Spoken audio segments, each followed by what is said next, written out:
Nighttime show today. This is the first thing that I had time for. So, how is everybody doing at 8:16 p.m. Pacific time on Wednesday night? The work week has not yet started, which is unusual, but that's just because the 49ers are playing Monday Night Football. So that means that everything gets pushed back 1 week. Next week, on this week, we go Thursday, Friday, Saturday instead of Wednesday, Thursday, Friday at the 49ers facility. And then it's back to normal the following week when they take on Jacksonville. But it's 49ers and Rams on Monday. And the big question on everybody's mind is how much worse can it get for the 49ers after a humiliating defensive performance against the Cardinals on Sunday? It wasn't a terrible offensive performance, but anytime you give the ball away more than your defense takes the ball away, you don't really stand a chance of winning. So the 49ers actually were decently explosive offensively. There were chunk gains to be had against a very good Cardinals defense that's right up there, number 2 in DVOA, but 2 fumbles for the 49ers early on from George Kittle and then for Brandon Ayuk killed 2 scoring opportunities. And guess what? The 49ers lost by 2 possessions. And for a team that, is so reliant on complementary football where both sides of the ball have to feed off of each other and rely on each other, well, the 49ers basically executed the how to lose a football game and how to lose a devastating football game at home playbook. They wrote the manual for it on Sunday against the Arizona Cardinals. So you guys have already seen the video from right after the game where it really went after a lot of the stuff that went wrong for the 49ers and how, they could probably fix it in the immediate aftermath. But now we've had a couple of days to think about stuff. People have gotten all their hot takes out over the past couple of days. And I think that we could look at stuff from a much more measured approach. That's what I try to do right after the game. But I get that emotions are running a little bit higher. So I always want to bring a little bit more fire right then. Here, though, we can talk about things a little bit more rationally. And I think that really the biggest issue for the 49ers on the offensive side of the ball is that it's going to be really hard to attain stability along the offensive line without Mike McGlinchey. As much as social media like to crap on Mike McGlinchey and say, oh my God, this guy's a turnstile, he's on his back on every single play, he had been reversing that narrative in 2021. He put on 25 pounds of muscle. He was much more prepared to face the bull rush. And it was showing up on tape and it was showing up in the numbers. And the numbers, I wrote about them today, are right here. This is the 49ers offensive line pass block efficiency breakdown. Blue is good, red is bad. And as you'll see here, above this line, that's the starters or the former starters for the 49ers before McGlinchey got hurt. There's a lot of blue for the 49ers starters. And this was the first year in Mike McGlinchey's career that he had finished, or I guess he did finish now since he's out with a torn quad. But this is the first time that his pass blocking efficiency was in the blue. In the past, Mike McGlinchey had always been an excellent run blocker, but his pass blocking left something to be desired. But with that extra 25 pounds of muscle, McGlinchey was number 17 of 49 qualifying tackles. Alex Mack was the guy that we had seen for most of his career in Atlanta and Cleveland, number 4 of 27 qualifying centers. Laken Tomlinson, that is a feather in the cap of the 49ers developmental coaching staff. And obviously they need some feathers in their cap right now because a lot of those rookies aren't panning out. Well, Laken Tomlinson, who they picked up in a trade from Detroit near the start of the Kyle Shanahan, John Lynch regime, he's up to number 7 of 52 qualifying guards in pass blocking. And obviously Trent Williams is having a great year. Better in run blocking. Williams is nearly a perfect score than in pass blocking, but he's still in the blue. Meaning that the only weak link for the 49ers offensive line so far this year, starting-wise, has been Daniel Brunskill at right guard. And guess what that position is? That's the position for which the 49ers used a second-round draft pick on Aaron Banks. And I think this is perfectly symbolic of the 49ers' larger issues. If you miss on enough draft picks or if you don't develop enough draft picks correctly and properly, eventually that's going to catch up to you. And the first place that it's really, really, really catching up to the 49ers, in my opinion, is right here on the offensive line. We could, of course, it's hurt them in the secondary. Of course, They could have drafted better cornerbacks instead of Aaron Banks. Asante Samuel is one of those guys. So of course they'd rather, right now have that talent in the secondary. But ultimately, we talk about rush over coverage, and this team has been rooted in the pass rush, and for a long time that's worked out for them. But now the pass rush has weakened too. So the defense is an entirely different conversation. The wheels just came off the defense against the Arizona Cardinals. But I think the one spot that really will be a symbolic representation of where the 49ers have struggled and failed draft-wise up until now will be the offensive line. Because it's almost tragic, because they did so much else right over this offseason as far as building this offensive line. They re-signed Trent Williams, the big money. That's paying off. They signed Alex Mack, and that was a risk, right? Because he's going to be 36 years old. But that's also paying off. And it seems that he's making the other guys around him better. They've traded for and developed Laken Tomlinson. That's paying off. They had patience in Mike McGlinchey. That had paid off until he tore his quad the other day. And that's obviously something that's really outside of everybody's control. It's not like McGlinchey had been terribly injury prone before then. But the line was rounding into form. Number 4 in pass blocking, number 4 in run blocking entering the Arizona game up until Mike McGlinchey got hurt. And that is where the drafting failure of the 49ers really started to rear its ugly head on the offensive side of the football. Because when McGlinchey went out, the 49ers had to put Tom Compton in. As you can see right here, Tom Compton in his performance was worst of all tackles in football. Immediately gave up 4 pressures, was giving up a sack. I mean, it got ugly right on the right side. The only reason the 49ers had to plug Tom Compton in at right tackle is because Daniel Brunskill here was stuck playing below average football at right guard. And if you remember back in the 2019 season, Daniel Brunskill was an excellent swing tackle for the 49ers. That is his natural position. It's not guard. The guy's a former college tight end. Brunskill is better suited to play tackle. But because Aaron Banks, the 49ers second-round draft pick, has not shown that he's capable of delivering for the 49ers at right guard yet, not only do the 49ers have this red line in what could be all blue if Banks had been a good pick, right? What could be all blue, the 49ers could be happy with their entire offensive line without a pass blocking weakness. Well, not only that, but aside from that, the failure of Aaron Banks to emerge into the starting lineup as a second-round pick by this point has meant that Daniel Brunskill is not the favored candidate to go and replace an injured Mike McGlinchey. So it's created this downstream problem where now Tom Compton is playing. People want Jalen Moore, but he's only played on the left side. He has yet to have experience in his career on the right side, so the 49ers are hesitant to put him there. It's created a situation in which the 49ers are calling Colton McKivitz, who's rarely given them anything good up from the practice squad. And it's basically created this domino effect caused by a lack of depth.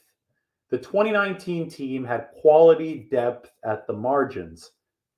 Daniel Brunskill was the utility lineman, and he was able to fill in admirably at both left tackle and right tackle because the 49ers had enough marginal depth to be able to employ that kind of flexibility. You fast forward a couple of years, you lose guys to free agency, you can't pay everybody, but most importantly, you don't draft wholly well. And Brunskill is now locked into a starting right guard position instead of being that depth on the margins. And that is the difference between having a sieve like Tom Compton at right tackle and having an above average swing tackle like Daniel Brunskill. Just that miss on Aaron Banks forced the 49ers to go there. Now, will Aaron Banks be a miss forever? Maybe not. The 49ers swear that he will be ready, that he's just, at 325 pounds, he has to learn a lot of the intricacies of the zone blocking scheme, which requires mobility. And they say, give Aaron Banks time. And for that, with that point, I can agree. Okay, I'll give all draft picks time before I call them a bust. But the inherent problem is that the 49ers pushed so many chips into the middle of the table on one-year deals, fitting Jimmy Garoppolo's contract this season. The whole narrative of, last year was the revenge tour that got canceled because of COVID, basically, and all those injuries, right? Let's make this 2021 season the revenge tour. Everything about the 49ers' actions has pushed chips into the middle of the table for 2021. And that means that your second round pick in this 2021 season has to also contribute. Not every single pick can be this, oh, this guy will contribute in 2023. This guy will contribute in 2024 after he has 3 or 4 years of seasoning. I'm exaggerating. I get it. But some of these picks, especially the higher ones, have to contribute immediately if the goal of producing immediately is indeed to be realized. Because you're either getting better or you're getting worse, especially in the NFL with a salary cap. You're going to be losing guys every single season. You better be replenishing them through the draft. And if your goal is to be good right now, this year in 2021, you need Aaron Banks, your very targeted second round pick, targeted for this red line right there at right guard. You needed him to be able to plug in by midseason. And so far, he hasn't plugged in. So it's possible to not declare Aaron Banks a bust, but also declare the pick as it relates to 2021 a failure. And so far, that's what we have. I will be patient with Aaron Banks. I will be patient with the 49ers front office and this larger, long-term, grander vision, because they have a long-term vision. That's why they picked Trey Lance and they kept Jimmy Garoppolo, right? The long-term vision was Trey Lance. The short-term version was Jimmy Garoppolo. But for now, I can judge the short-term play, and the short-term play is not looking any good at 3-5. So the long-term play better look good for the 49ers, or else everybody that's employed there right now is going to be in trouble. The long-term play is centered around Trey Lance. The short-term play centered around Jimmy Garoppolo, who's delivered a couple of good games now for the 49ers, coming off that rain game in Indianapolis. But tragically, from their perspective, the offensive line hasn't. And it's because McGlinchey got hurt and they weren't deep enough. And that's what I wrote about in this piece today. So I'm going to put this in the chat section and I could answer some questions. I think that 6 or preferably 7 competent, credible offensive linemen are needed for a team to reasonably contend for a championship. And the 49ers quite simply don't have that right now. I mean, they have several options with how to fill that right tackle spot. Moving Brunskill to right tackle is one of them, but that involves playing Aaron Banks, and I don't think that's going to be a go against Aaron Donald. So it's more likely that they either move Jalen Moore out there, but obviously Jalen Moore has never played on the right side, so we don't know if they'll trust him to make that switch, or move Tom Compton out there. The problem with Tom Compton is that he's a low ceiling guy, but he's also a low floor guy. He's just not a good player. So the 49ers offensive line now has a major, major crack in it, just as Aaron Donald and Von Miller are coming into town. And guess what? Von Miller likes to rush over right tackle. Big problem for the 49ers. So I'm going to go back to the title of this video before I start answering some of these questions. Can the 49ers turn it around? Remember that last season against the Rams, they were also entering this game at home, which, coincidentally was the 49ers' most recent win at Levi Stadium over a year ago. But they were also entering the game on a slide. They had just dropped the game to the Miami Dolphins. Prior to that, they had lost to the Philadelphia Eagles. And I believe it was week 5 of the 2020 season when the Rams came calling, and they were favored entering Levi Stadium because the 49ers had looked so bad against the Dolphins. On paper, the 49ers in that game were not ready for the Rams pass rush, which was one of the best in the league last season. Their offensive line wasn't good enough. It didn't have Alex Mack yet. Micah McGlinchey wasn't playing the type of football that he had been playing before his injury this year, especially in pass protection. And remember, Jimmy Garoppolo was really hobbled with his high ankle sprain. So he didn't have much mobility. And on paper, it looked like the 49ers would be in worlds of trouble against Aaron Donald and company. But Kyle Shanahan came out with an extremely creative game plan that featured 37 runs. And remember, even the passes from Jimmy Garoppolo were runs. They were like little forward pitches to Deebo Samuel.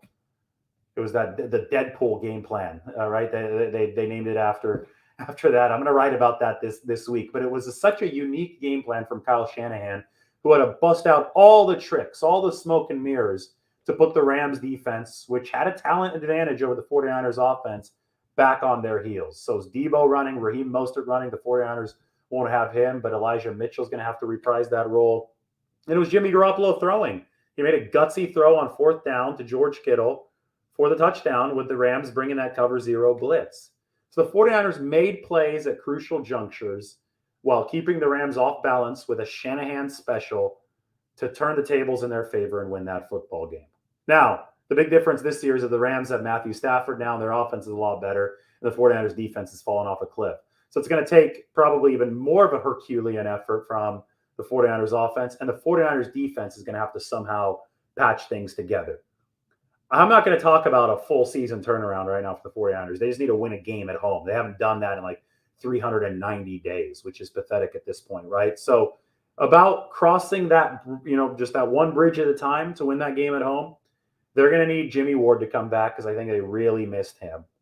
I was talking to somebody who knows a lot about the 49ers this week, not going to name names, but he said that Jimmy Ward and Jaquiski Tart were badly, badly missed in this past game. And you could tell the secondary was running around like chickens with their heads cut off. I mean, it was ugly from a secondary perspective. It was ugly from an entire defensive perspective, but you need rush and coverage to work together. There was no coverage, no discipline in the secondary. Jimmy Ward, strained quad. If he comes back, he's the 49ers' best tackler on defense. He's a communicator back there. I think that helps. Dre Greenlaw might come back, be activated from IR this week. That should really help because Azeez Shire really started to get exposed there while filling in for Dre Greenlaw. That terrible missed tackle on third down. They need him back. And I think Charles Omenihu, the edge rusher, the trade acquisition, can really help the 49ers up front because there's nothing that pairs worse with a bad, janky secondary than an edge rush that is losing steam. And the 49ers edge rush has lost E. Ford. It's losing steam. It's lost its interior rushers that support the edge rush with Javon Kinlaw, right? Maurice Hurst is out. It's losing steam.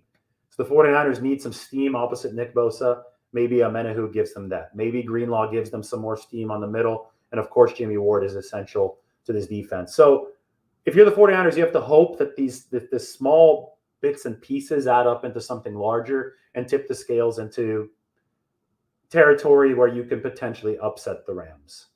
It's not a roster for the 49ers totally devoid of talent, but it's lost pieces at key spots, and it's totally lost its vibe.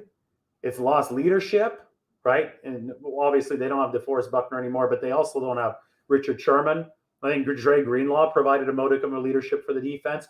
And obviously Robert Saleh did too. And D'Amico Ryans is learning as he goes. So I could criticize D'Amico Ryans all I want here. And I will. I'll criticize him until I'm blue in the face because it wasn't a good performance from the 49ers defense from both an effort and a schematic standpoint. I thought he wasn't good. D'Amico wasn't good on Sunday. But I'm not going to sit here and say, oh my God, he should be fired and call for people's jobs before the season is even close to over. This is a first-year defensive coordinator who has a chance and should be given the chance to learn and improve along the way. Can he do that on Monday night against Sean McVay? Well, that's going to be the big test because Robert Saleh sure had Sean McVay's number in the past. So we'll see what Ryans could come up with, and it certainly would help if he had Omenihu active for the 49ers this time after learning the playbook. If he had Greenlaw back, he had Jimmy Ward back.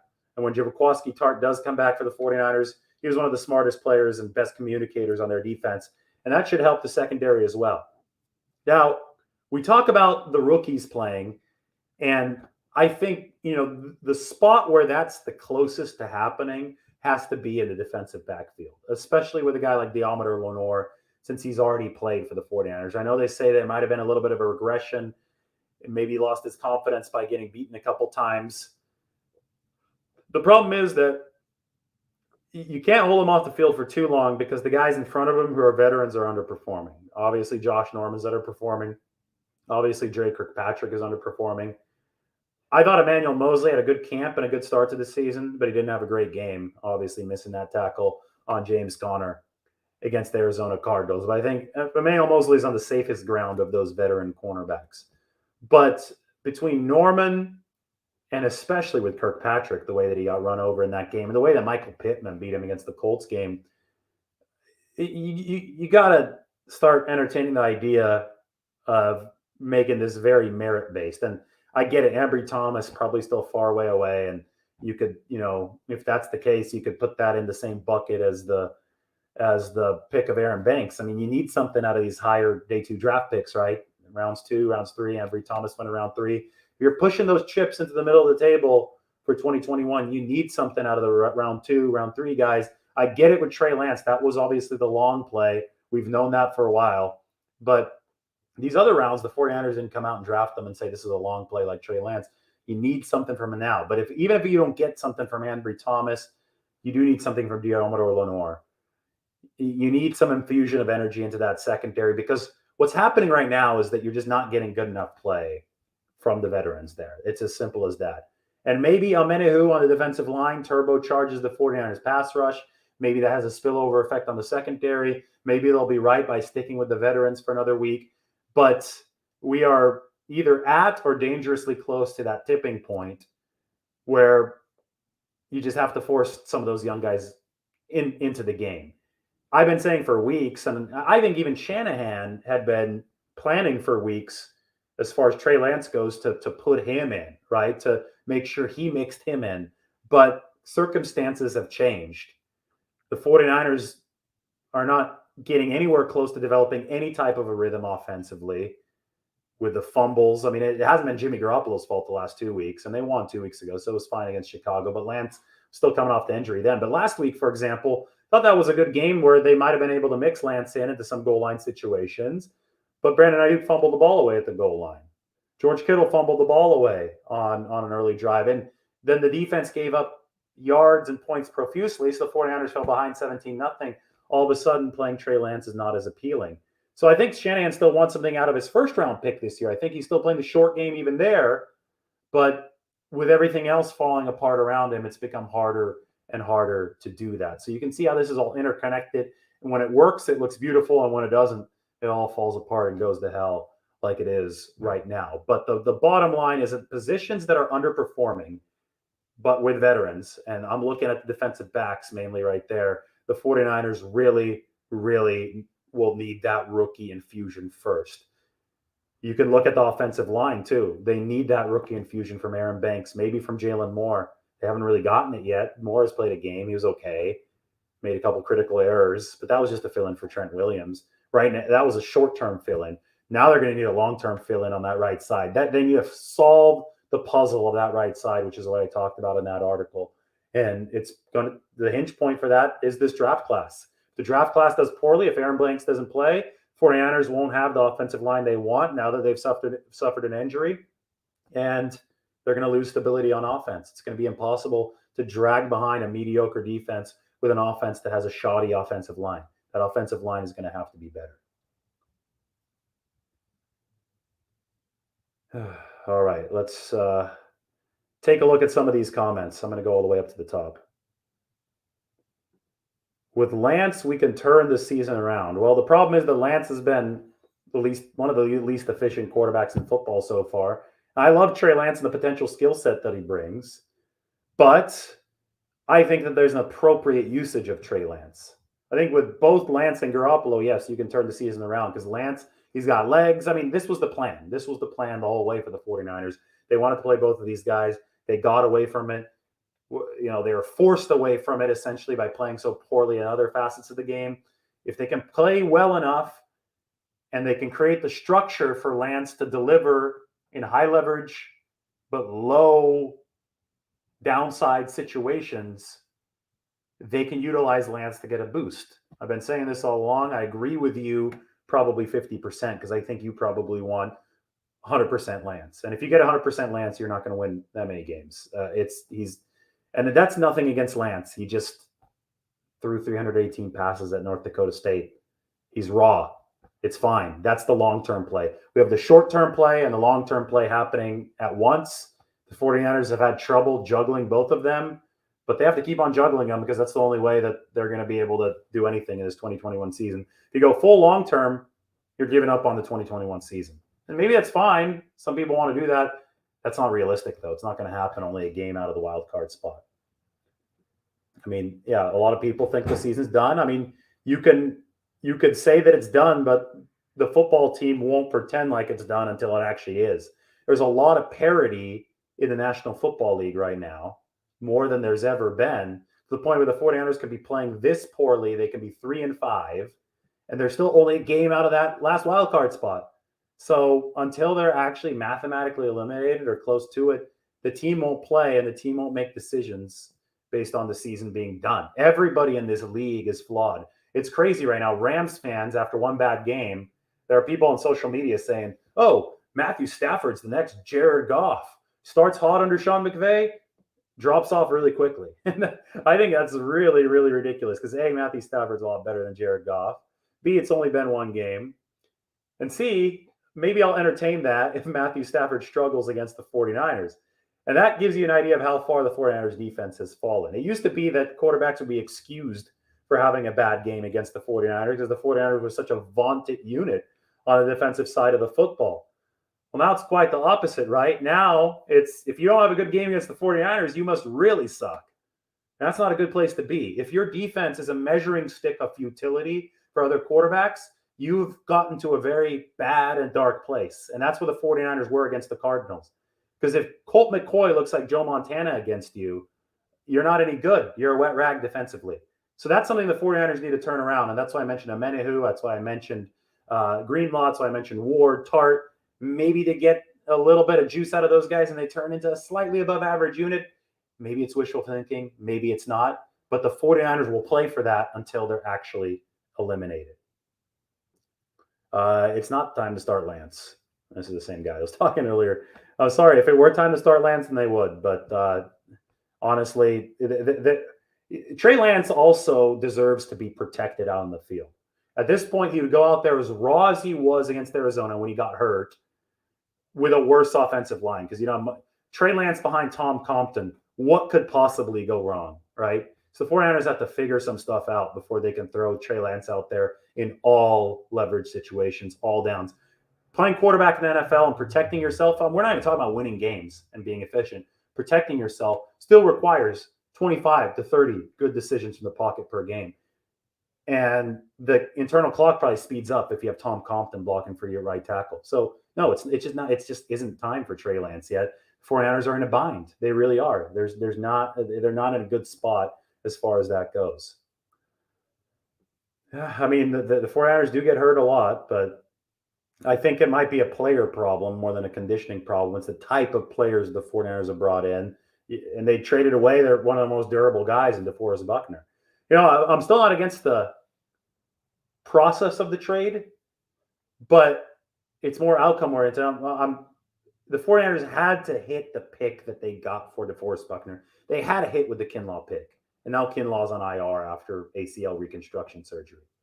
Really tough break. And it makes that Buckner trade a net negative for now. Yes, they're able to sign other guys. But you can maneuver your way around the salary cap to keep a lot of talent, right? Maybe you wouldn't have been able to keep one of those guys if you had kept Buckner. But the big appeal of the trade was the first round pick the 49ers got in return because you get a very good player theoretically on an inexpensive contract. When that one player is sitting more than he's playing, and that's obviously the case of Javon Kinlaw right now, you might as well erase that first round pick. So Kinlaw better turn it around, better come out next year, and better be dominant. Otherwise, you're looking at a massive net loss over years and years and years. For now, 49ers really losing that trade in 2021. And with Buckner, I thought it was fitting that he sacked Jimmy Garoppolo to end the game against the Colts. Symbolic, right? Cardinals did have injuries and they still won. And that's what this is what the 2019 49ers did. They had injuries and they still beat teams. That was not a healthy team by any stretch of the imagination. The 49ers found a way to get it done in 2019 despite having injuries. And the way they did it is they had quality at the margins. The quality at the margins has eroded because they've missed on all these draft picks. Right now, we have to consider Aaron Banks a miss. Second-round pick should be contributing by this point of the season. Maybe he'll move himself into make territory by developing and coming along. But for now, he's a miss. And for now, it's costing the 49ers football games because they would have been able to overcome injuries had Banks been in their right guard and Daniel Brunskill would have been a right tackle. And could have been 2019 all over again had the 49ers continued drafting well or started drafting well. They haven't really drafted well throughout this entire regime, but they've done the 49ers have done a good job acquiring players to fit their scheme through avenues not named the draft. That was the big story of 2019. I mean, they got Daniel Brunskill from the Alliance of American Football for crying out loud. So they were able to fit pieces in to make those margins strong. The margins have gotten weaker this year. This is true. The defense does have much more problems than the offense right now. The 49ers offense by DVOA ranks number 6. The defense ranks number 17. Expected points at it offense number 15, defense number 24. So by both metrics, defense below average, offense above average. I absolutely think that Lance deserves a chance. I know I'm talking with the same guy here, Steven, and I appreciate your questions. That's why every week I'm saying he's got to play when he's healthy. They've got to get that package stuff in for him because you could grow Trey Lance's role. You get his feet wet with playing time, and most importantly, you're not letting an elite physical talent rot away on the bench. So I do think the 49ers need to integrate Trey Lance. Absolutely. I just don't. I think there's a smart way to do it, and the smart way is not throwing him out there for 35 dropbacks per game. You're going to get him injured. You've already gotten him injured. Because if he's not ready for the drop back game 30 times a game, the alternative is running him. If he's going to get hurt as a 21-year-old running against professionals, long-term veteran NFL players, not worth it. You don't want Trey Lance to get hurt again. You already had the warning this year. All right, guys, I'm at 30 minutes and I'm getting tired. Why don't we? Oh, wow, there's a lot of these.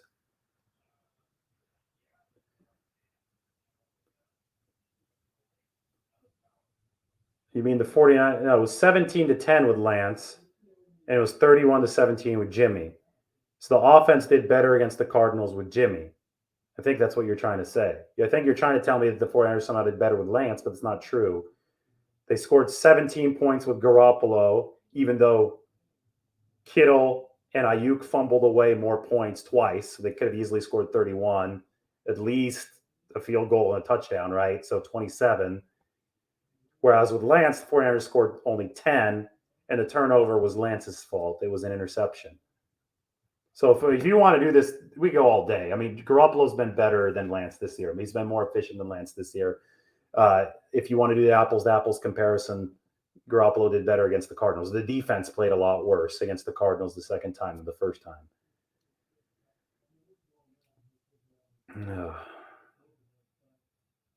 Was the lack of reps to Debo because of his injury?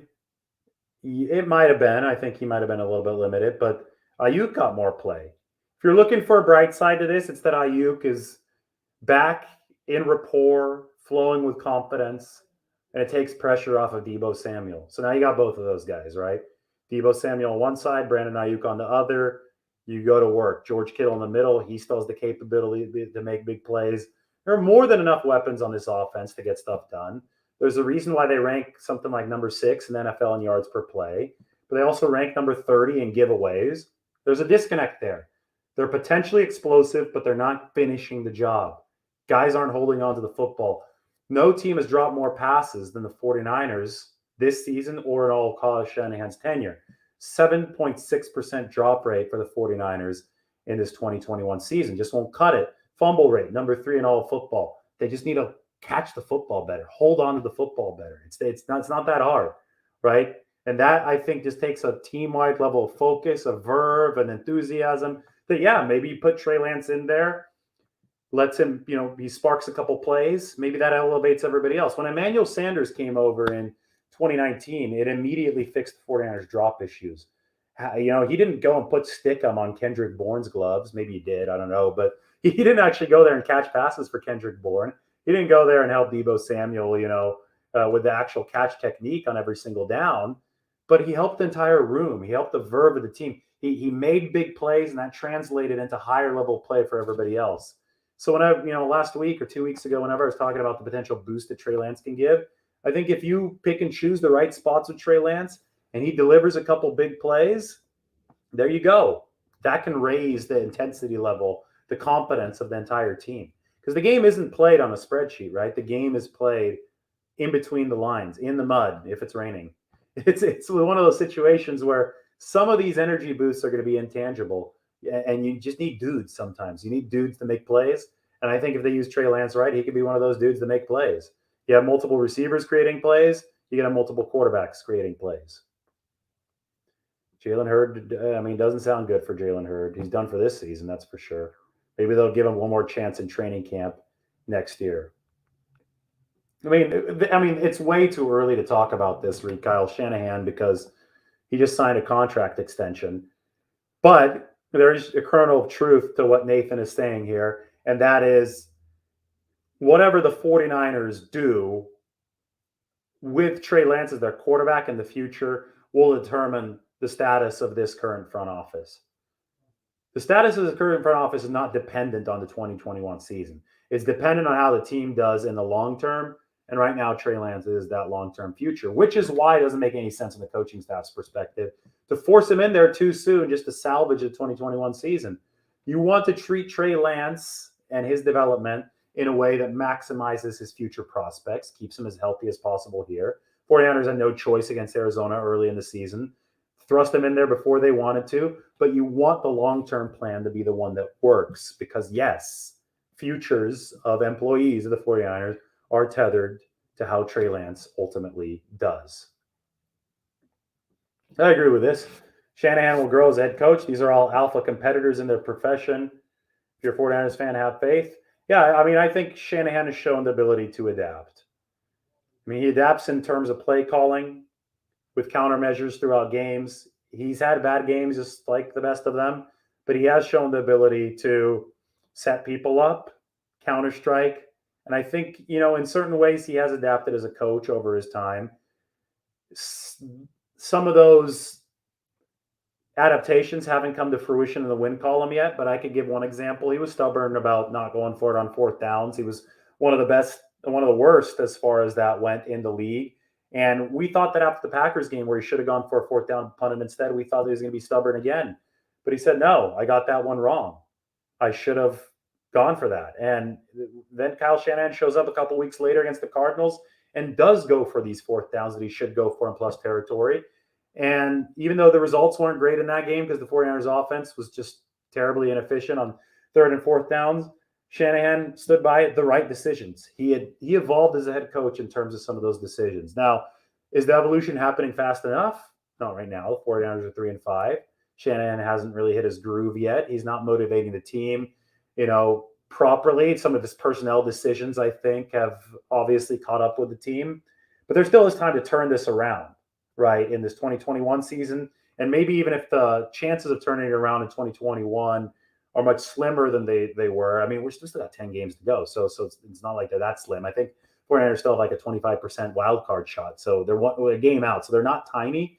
But even if that's a longer shot in 2021, he's tethered to the future with Trey Lance and with all that moving into 22 and beyond. So it's about what the 49ers do now, what Shanahan learns now, and how he applies that moving forward. It always is about the long game until it isn't, until somebody's on the hot seat and moving that way. But that's just not the case with the 49ers right now. They enter this season with short-term and long-term plans, dual tracks. I've talked about dual tracks before, right? Well, the short-term plan, that track, it hasn't derailed yet, but it's close to. It's really wobbling off the rails. The long-term plan, we don't even know yet. Too early to judge. Thank you, guys. Everybody subscribe to the YouTube channel. Time to go to bed. 49ers practices tomorrow. A lot of good content coming your way. So subscribe to David Lombardi on YouTube. Follow me on Twitter and Instagram, Lombardi himself. It's great doing this, and it's good to see the crowd growing. Everybody take care.